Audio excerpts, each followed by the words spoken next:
Today we're over here at Millbrook Park in Rockport, and we're going to be talking about the Fuji XF 16-80, the ultimate user review.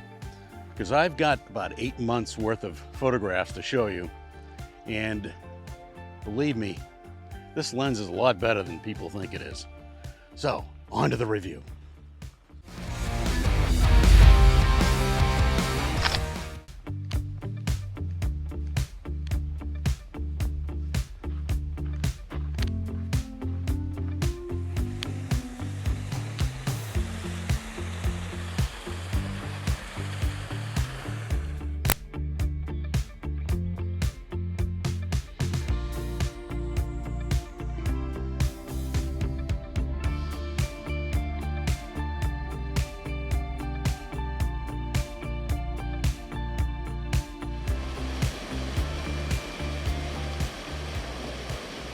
Millbrook Park over in Rockport.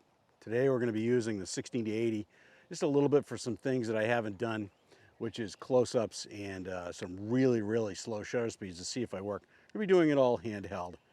But so far it's been a great lens. I've used this lens for documentary work. I've used it for landscapes. I haven't used it for portraits yet, or I've come close, and some other things that have worked quite well.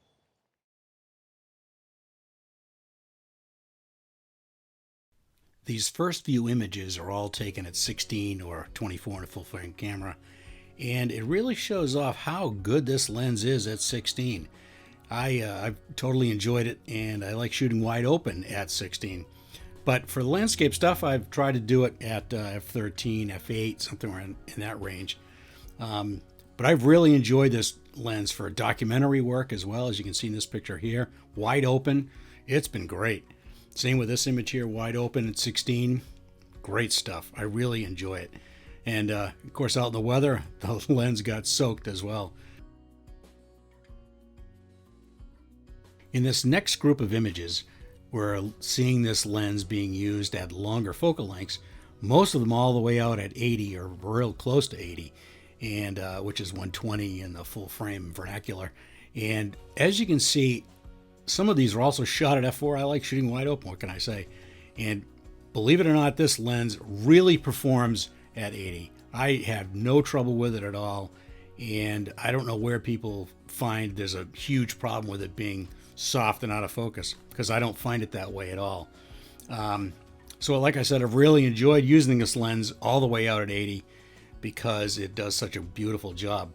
And if you stop the lens down a little bit to 5, 6, or 8, it's even better. Now these next two shots of Bruce Slifer cutting up some wood on the bandsaw, I purposely shot these at 80 all the way in, or 120 in full frame.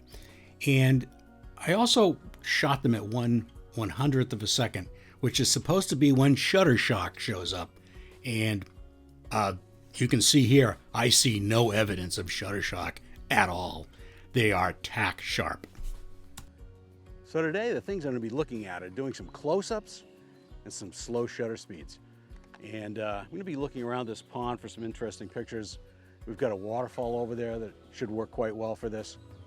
So I'm going to try and make sure that the shutter speed is not too low, because I'm really interested in the close focus of this lens.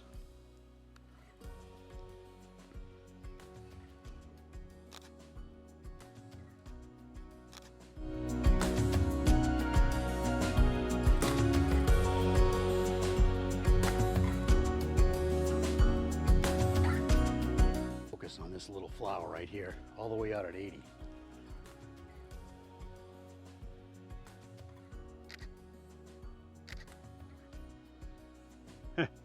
Tough catching it with the wind blowing around so much.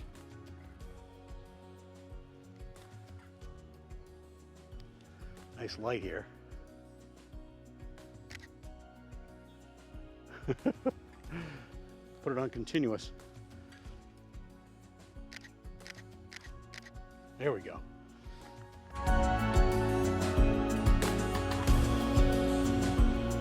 So I've taken a series of shots of this waterfall over here.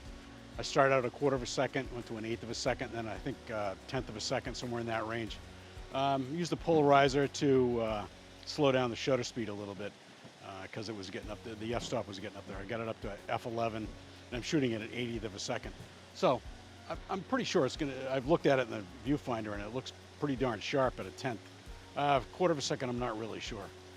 So I'd say that the OIS on this lens works really well.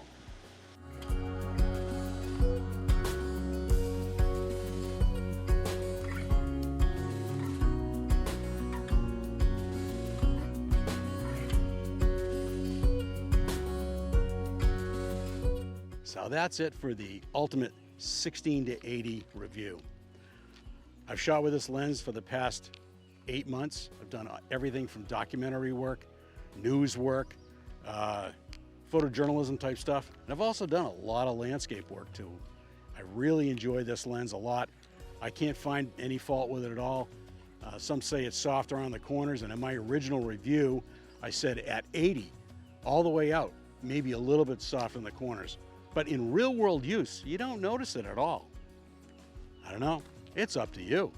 So, that being said, I hope you enjoyed this video this week. I tried to wrap up with my conclusions of how much I really like this lens. And if you wouldn't mind, please subscribe to the channel. That would be awesome. Give me a like and a comment. That would be great too. And check out capeandphototours.com because we've got some great workshops coming up in the fall. We got one in Mid-Coast, Maine in September, and we got another one in September back here in Rockport at the end of the month. So check those out. And also, Cape Photo Tours are active from May until October. And we're open right now to take bookings for that. So check that out too. So until next week, we'll see you then.